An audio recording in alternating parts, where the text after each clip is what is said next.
네, 여러분 더운 날씨에 여기까지 오시느라 수고 많으셨죠? 땀 많이 흘리셨나요? 네, 그래도 하나님을 만난다는 기대와 기쁨으로 나오신 줄 믿습니다. 우리 한번 옆에 분과 인사할까요? 하나님이 당신을 사랑하십니다. 하나님의 생명이 충만합니다. 하나님의 생명이 충만합니다. 아멘. 어떤 신부님이 이런 이야기를 하는 것을 봤어요. 사람이 나이 드시고 아프신 부모님을 보면 힘든 이유는 그 부모님의 아파하는 모습을 통해 죽음을 생각하게 되기 때문이라고. 반대로 어린 아이들을 보면 기분이 좋은 이유는 그 모습이 생명을 나타낸다고 생각하기 때문이라는 거예요. 생명이 자라는 모습을 아기들을 통해 보기 때문에 그것이 정말 일리 있다고 저도 생각했습니다. 사람은 정말 생명 있어 보이는 것을 참 좋아하잖아요. 우리 아기가 태어날 때 그 울음소리가 얼마나 우리를 감동받게 하고 뭉클하게 하나요. 생명이 태어난다는 사실만으로 경이롭고 정말 눈물이 나죠. 이 조그만 아기가 태어나서 자라고 또 아장아장 걸어다니고 뛰고 웃고 노래하고 춤추는 모습을 보면 누구라도 그 생명의 몸짓에 기분이 좋아질 거예요.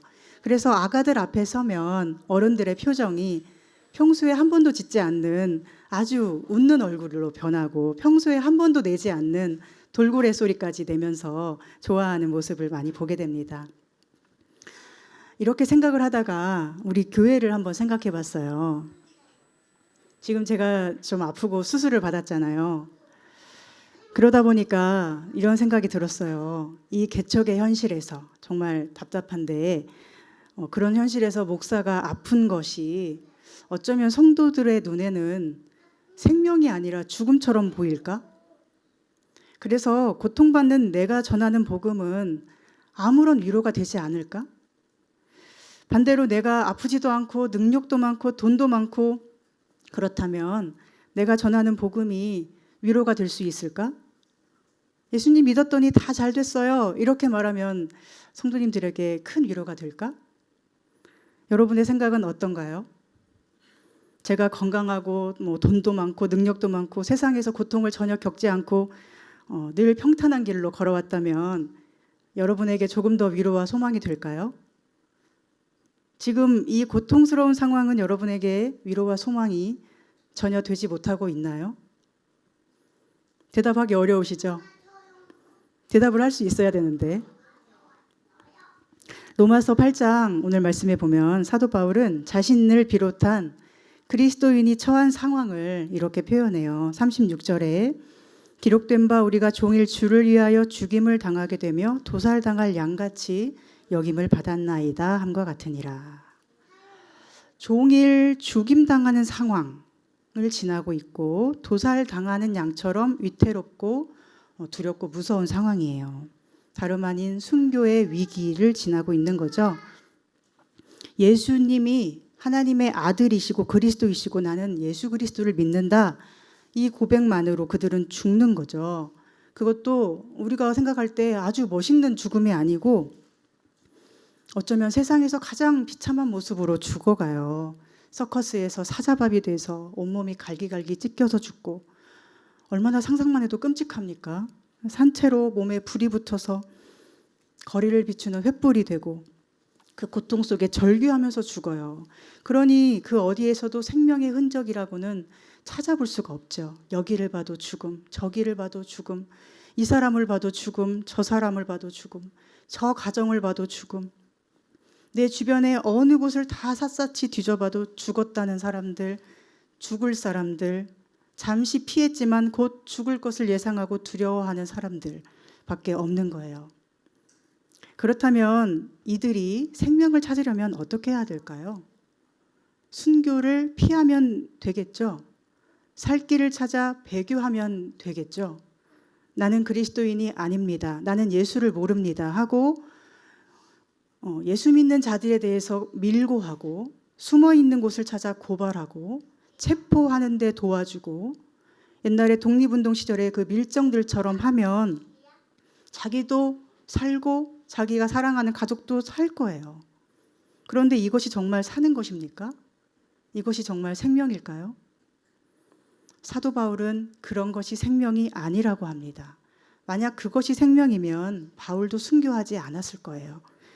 머리 좋고 똑똑한 사도 바울이 뭐하러 죽음의 길에서 도살당하는 양이 되는 편을 선택하겠어요. 이방인들에게 전도하는 것 안 하면 되지. 뭐하러 전도 다니면서 죽을 길을 찾았겠습니까? 바울이 보기에 생명이란 종일 죽임당하지 않으려고 피해 다니는 것이 아니었어요. 도살당할 양이 되지 않도록 미리부터 머리를 잘 쓰는 것이 생명이 아니었어요. 그에게 생명이란 무엇입니까? 도살당할 양이 되어도 그 속에서 그리스도의 사랑을 느끼는 거예요. 종일 죽음의 공포 속에 살아도 그리스도의 사랑을 누리는 것이 그가 아는 생명이에요. 37절에서 이것을 말합니다.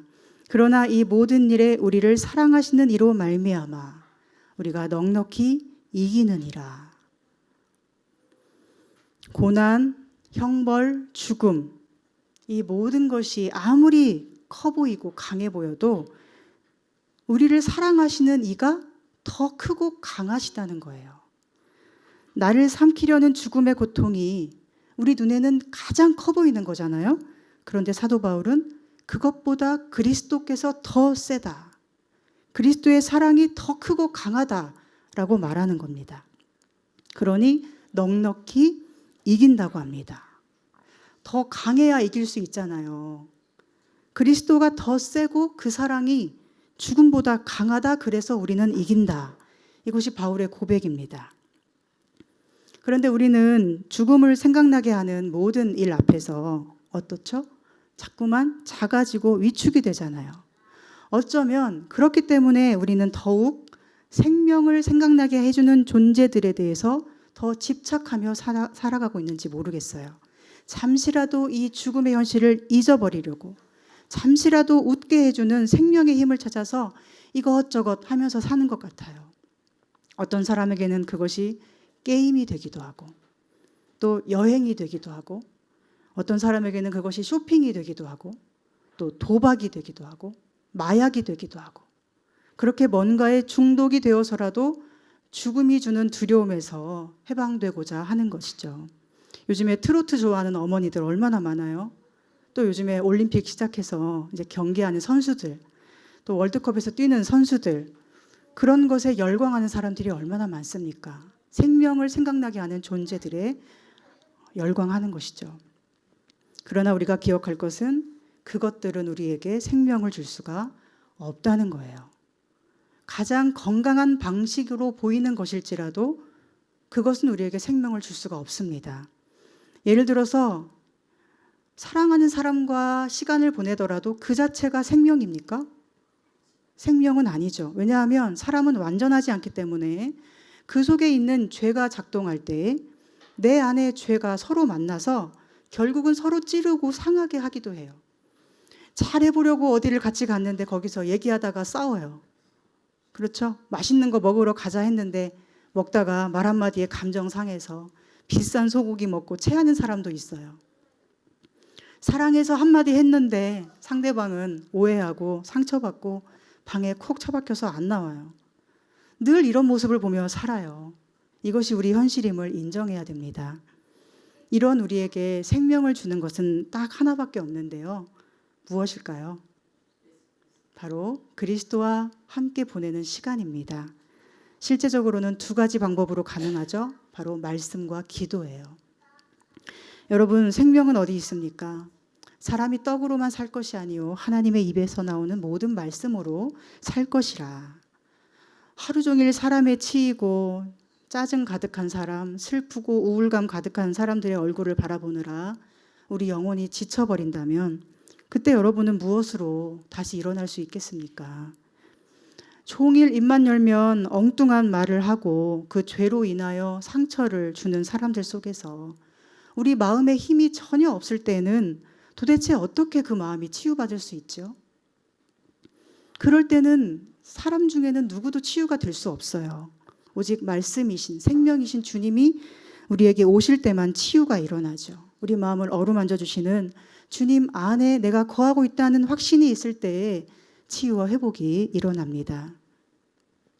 우리 교회에는 어린 아가들이 3명이나 있죠. 오늘 지호가 오랜만에 와서 너무 좋은데, 또 외국에도 우리 소중한 아가들이 살고 있어요. 이 아가들은 보기만 해도 또 생각만 해도 웃음이 나는 존재예요. 그러나 이렇게 귀엽고 사랑스러운 아가들의 몸짓 그 자체가 우리에게 생명을 주는 것은 아닙니다. 생명은 오직 그리스도만이 주시는 것이기 때문이에요.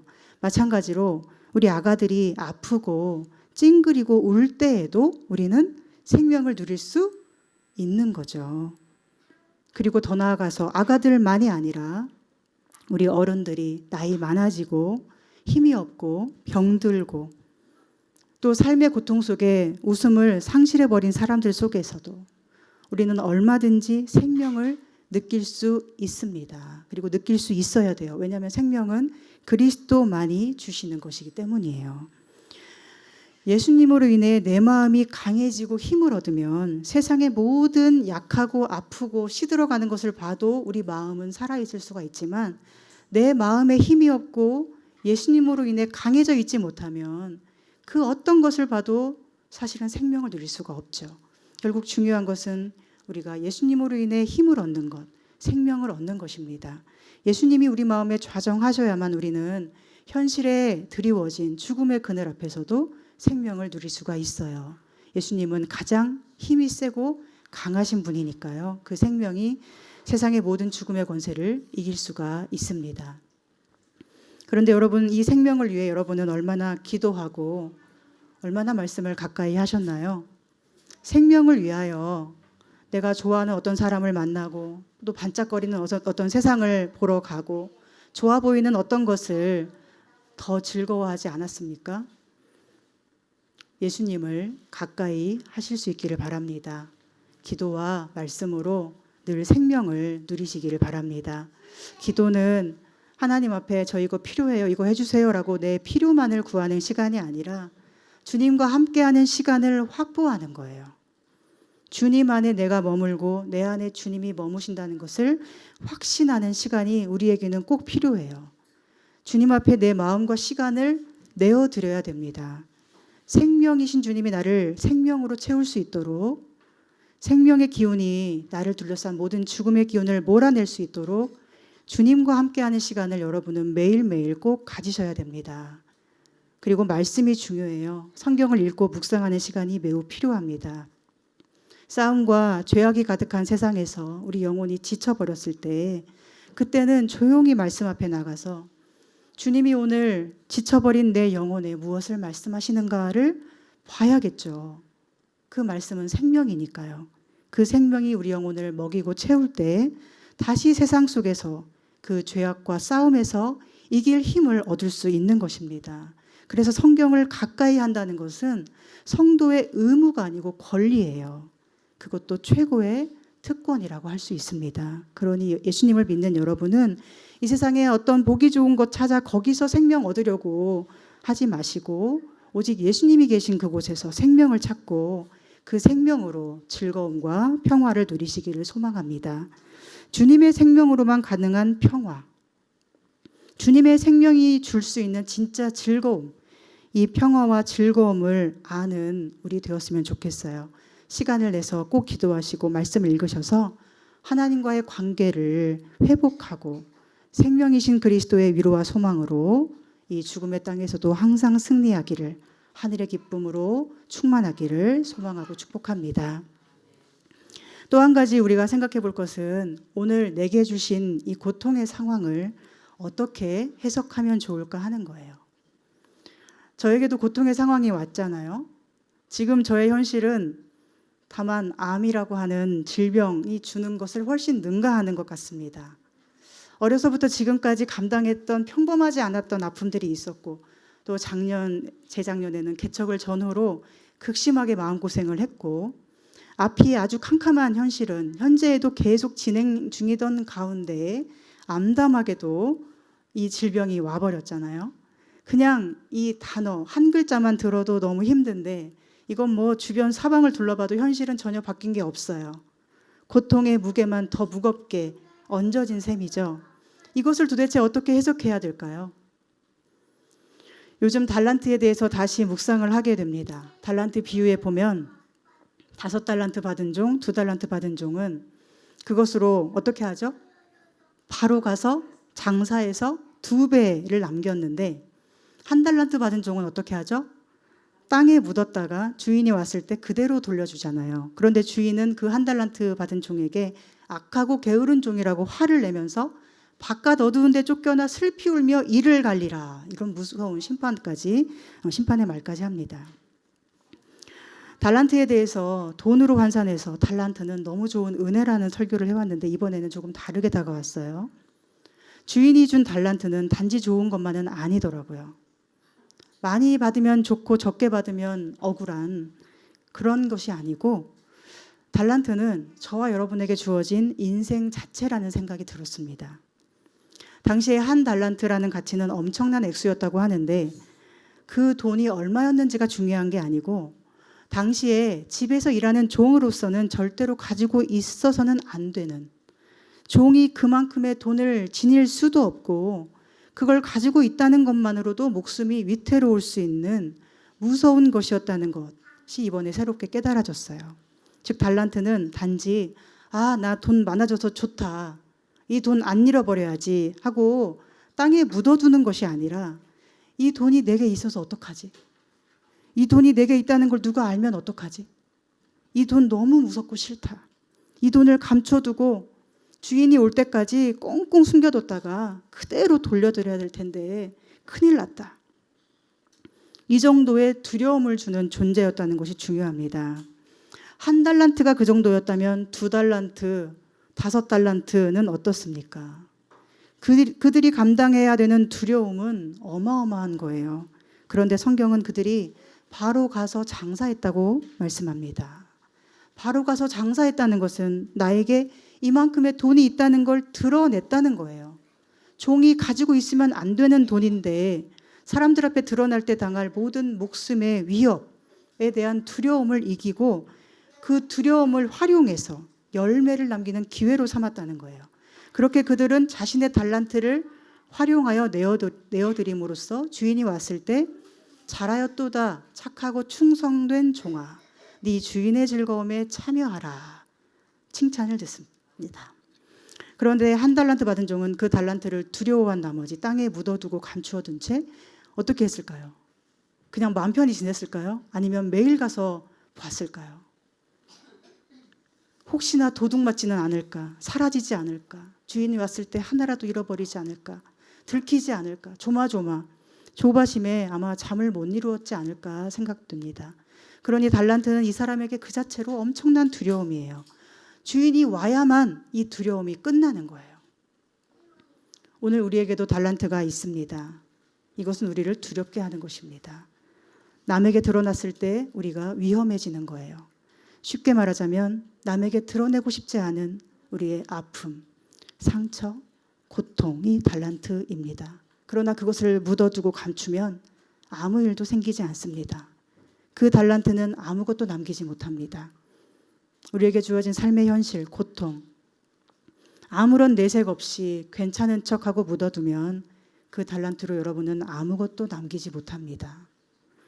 달란트를 활용해서 장사를 해야만 주인이 원하는 열매를 얻을 수가 있습니다.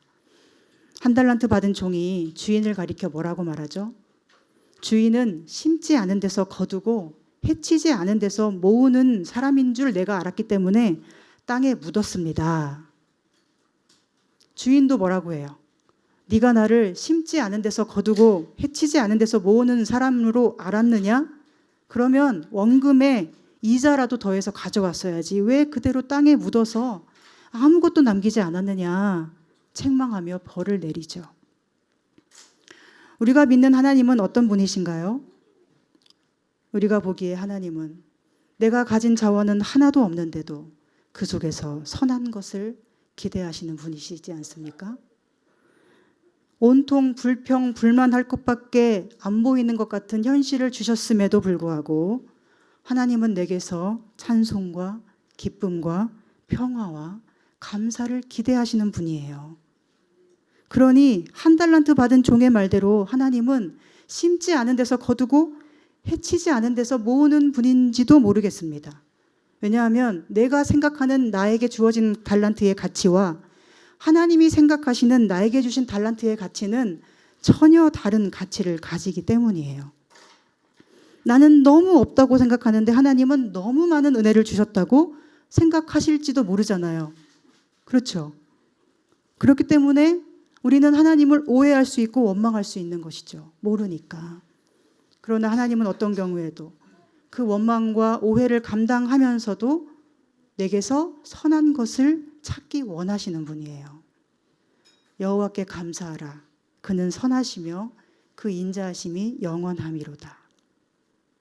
하나님이 선해 보이지 않을 때에도, 하나님의 인자하심이 느껴지지 않을 때에도, 하나님의 선하심과 인자하심이 영원은커녕 시시때때로 변덕스러운 것처럼 보일 때에도 우리는 다 알지 못하기 때문에 하나님께 감사하고 찬송하는 사람이 되어야 됩니다. 그렇게 살았던 사람이 바로 2달란트와 5달란트 받은 종입니다. 그들은 하나님이 주신 극심한 두려움의 무게를 감당하고 그것을 꺼내어 활용함으로써 주인께 칭찬받고 주인의 즐거움에 참여하라는 초대를 받습니다.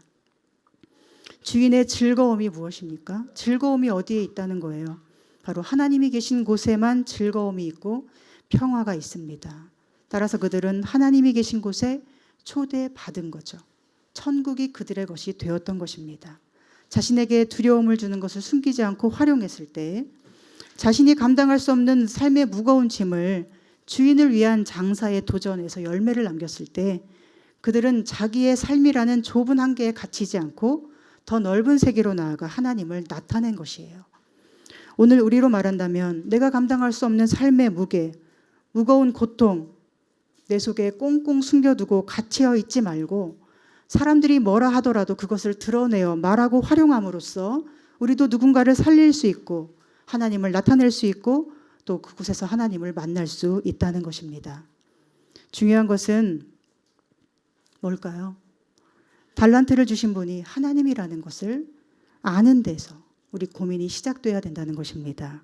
오늘 내게 주어진 삶은 하나님이 계획하셨고 하나님의 커다란 손 안에 우리 모두가 있습니다.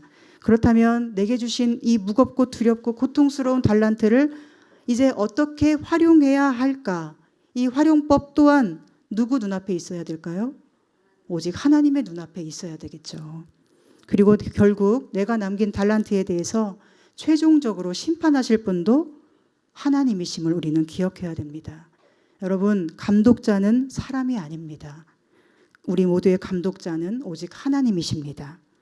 하나님이 주신 우리의 삶이고 내가 어떻게 그 삶을 쓰는지가 오직 하나님의 눈앞에 있어야 되고 그 열매를 보고 기뻐하실 분도 하나님이시라는 것을 우리는 기억해야 됩니다.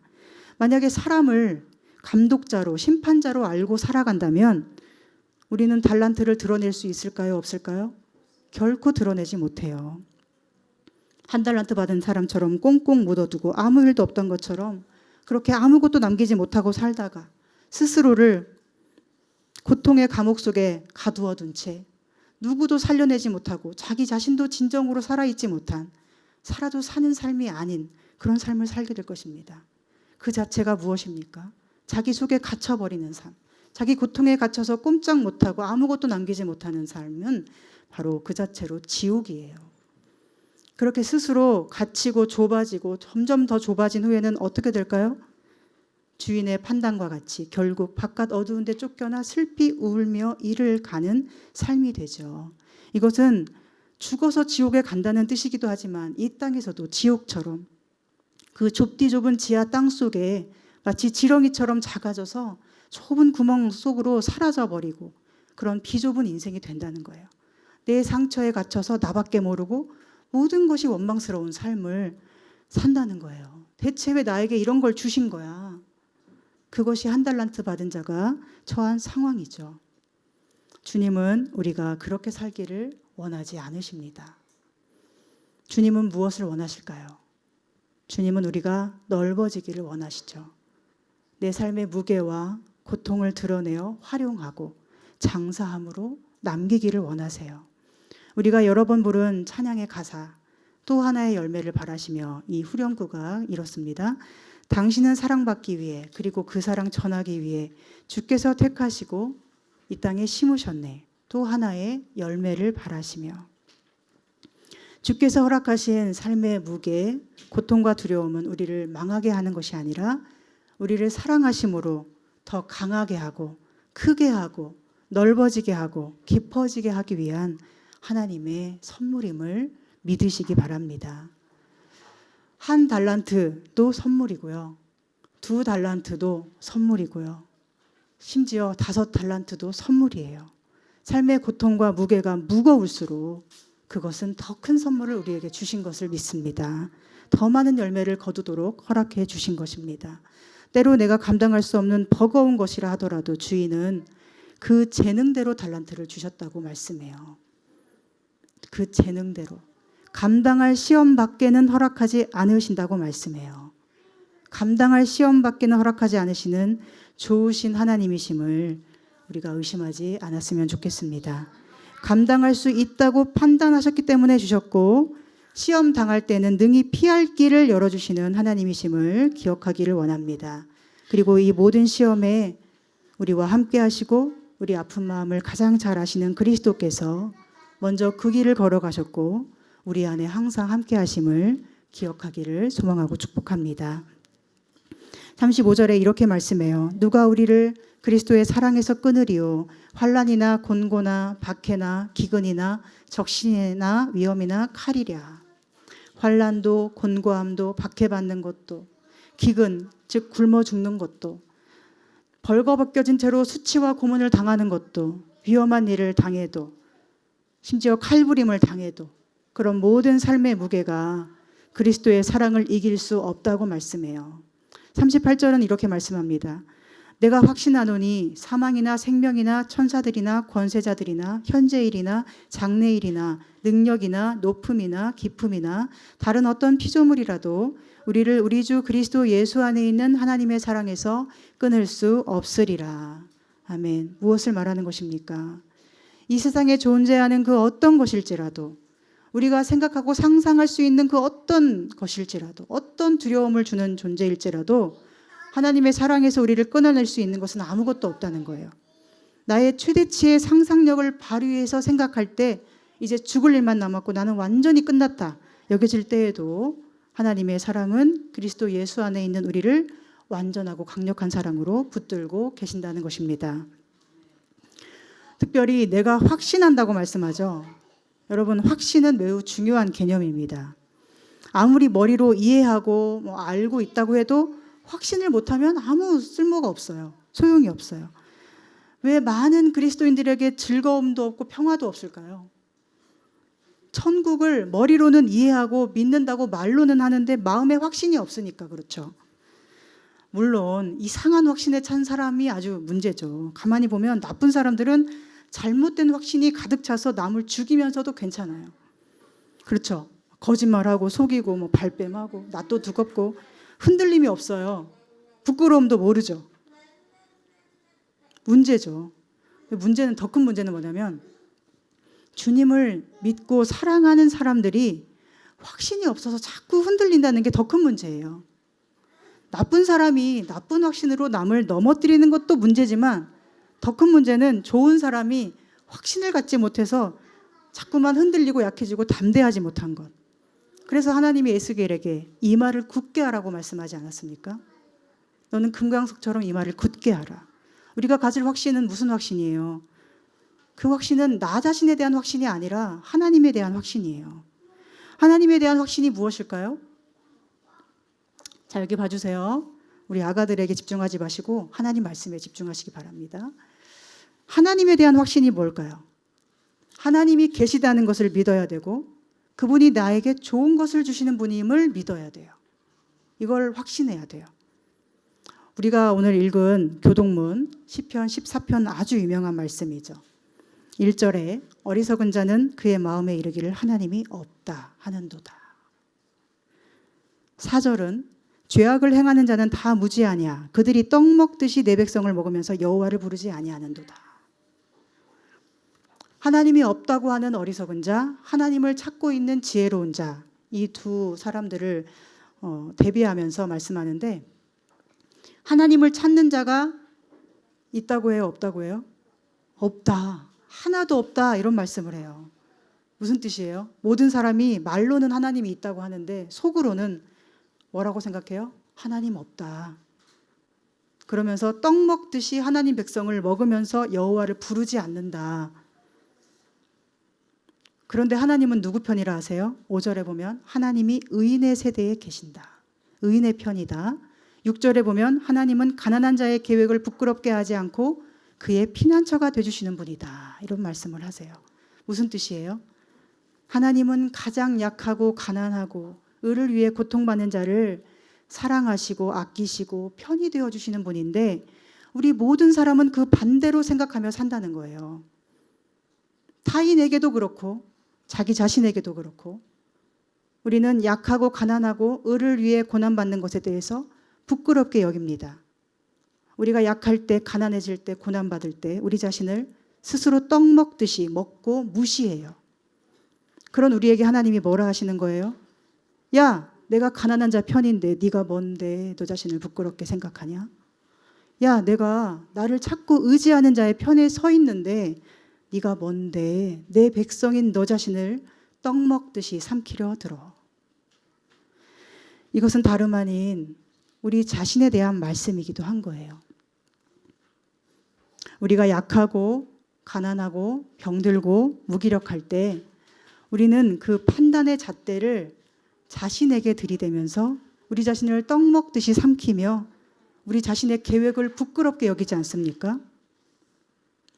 하나님이 없다고 생각하면 그렇게 되는 거예요. 모든 삶의 상황이 하나님과는 상관없이 돌아가고 있어 이렇게 생각하면 누구든 그렇게 됩니다. 자기가 힘이 세지면 좋아하고요. 자기 힘이 약해지면 땅 저 깊은 곳에 파묻혀서 아무런 자존감이 없이 사는 거예요. 이것이 다름 아닌 부패하고 행실이 가증하며 선을 행하지 않는 악한 삶이에요. 오늘 로마서 8장도 이것을 말씀합니다. 31절, 32절입니다. 그런즉 이 일에 대하여 우리가 무슨 말하리요? 만일 하나님이 우리를 위하시면 누가 우리를 대적하리요? 자기 아들을 아끼지 아니하시고 우리 모든 사람을 위하여 내주시니가 어찌 그 아들과 함께 모든 것을 우리에게 주시지 아니하겠느냐? 야, 하나님이 내가 너를 위한다는데 네가 뭔데 이러쿵저러쿵 말이 많아. 네가 뭔데 너 자신을 대적하고 있어. 하시는 거예요. 33절부터도 이런 말씀하죠. 누가 능히 하나님께서 택하신 자들을 고발하리요 의롭다 하신 이는 하나님이시니 누가 정죄하리요 죽으실 뿐 아니라 다시 살아나신 이는 그리스도 예수시니 그는 하나님 우편에 계신 자요 우리를 위하여 간구하시는 자시니라. 누가 고발하리요 누가 정죄하리요 뭘 말씀하는 것입니까? 우리를 대적하는 자, 외부의 고발자, 사탄의 정죄 이것을 물론 말씀하지만 이것뿐 아니라 우리 자신의 고발, 우리 자신의 정죄를 말한다고 생각해 보세요. 얼마나 슬프고 아픈 일입니까? 고난당하는 자신을 향해서 내가 나를 고발하고 나를 정죄하는 것. 하나님은 이것을 가장 슬퍼하시고 가장 싫어하세요. 네가 뭔데 너 자신을 고발해. 네가 뭔데 너 자신을 정죄해. 하나님인 내가 선택한 너를 네가 무슨 자격으로 고발하며 내 아들 그리스도가 대신 죽어 살려낸 너를 네가 무슨 자격으로 정죄하느냐. 누가 능히 고발하리요 의롭다 하신 이는 하나님이시다. 누가 능히 정죄하리요 다시 살아나신 이는 그리스도이시다. 그가 하나님 우편에서 친히 간구하고 계시는데 왜 너 자신이 너를 정죄하고 고발하느냐는 것입니다. 사랑하는 여러분, 여러분은 하나님께서 살아계심을 확신하고 계신가요? 하나님이 여러분의 기도를 듣고 계신다고 확신하십니까? 하나님께서 그리스도를 내주실 만큼 여러분을 아끼시고 사랑하시고 위해 주신다고 확신하십니까? 하나님께서 여러분에게 주신 삶의 형편이 무엇이든지 그 삶의 무게가 아무리 무겁고 고통이 아무리 깊어도 하나님이 그럴수록 더 사랑하시고 그런 여러분의 편이 되어 가장 가까이 계심을 확신하고 계십니까? 우리가 이것을 확신할 수 있기를 소망합니다. 제가 암에 걸리고 질병뿐 아니라 앞으로의 삶이 어떨지 너무도 불투명하다는 현실은 저에게 무겁게 다가오지만, 그래서 이렇게 고통 가운데 있는 제가 강단에서 말씀을 선포하는 것이 어쩌면 여러분에게 아무런 위로가 되지 않으면 어쩌나, 이런 걱정에 지난주는 설교 준비하기가 참 힘겨운 시간을 보내기도 했지만, 저는 하나님이 없다고 여기지 않고 하나님이 살아계시며 가장 좋은 것을 주시는 분이기 때문에 이 무거운 질병과 암담한 삶의 현실을 가지고 여러분과 더 정직하게 삶을 나누고 이 두려움을 잘 활용하여 하나님이 기뻐하실 제 삶의 열매를 주님께 더 드리기 위해서 남은 삶을 더 소중하게 살아갈 것입니다. 여러분도 하나님의 살아계심을 꼭 확신하시고 모든 판단과 주권은 하나님께만 있음을 기억하셔서 하나님이 여러분께 맡기신 소중하고도 무거운 삶을 유일하신 감독자 하나님 앞에서 귀하게 살아낼 수 있기를 소망합니다.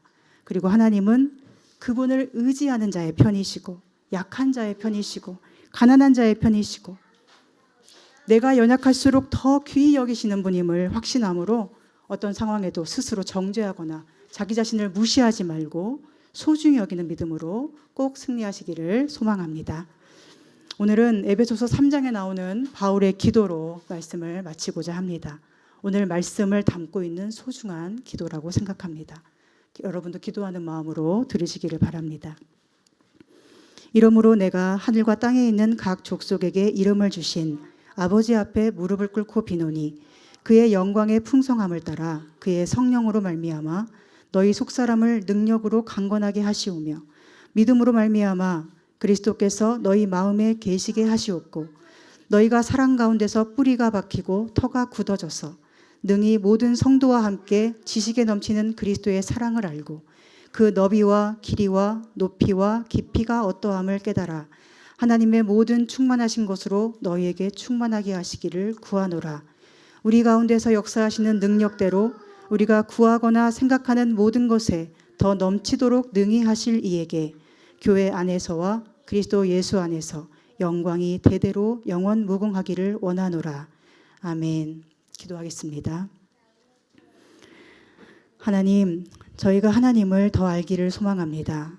하나님이 없다 여기게 하는 이 세상에 많은 죽음의 현실 속에서도 스스로를 고발하거나 정죄하지 않고 오직 그리스도의 사랑을 확신함으로 우리에게 주신 삶의 무거움들을 은혜의 선물로 잘 승화하여 하나님을 기쁘시게 하는 많은 열매 맺을 수 있기를 소망합니다.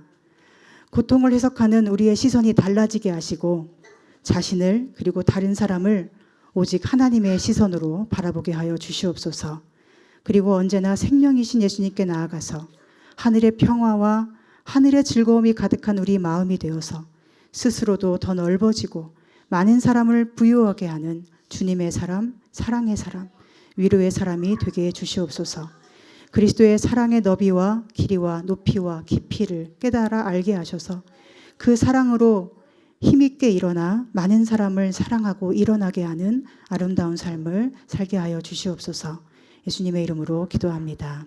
아멘.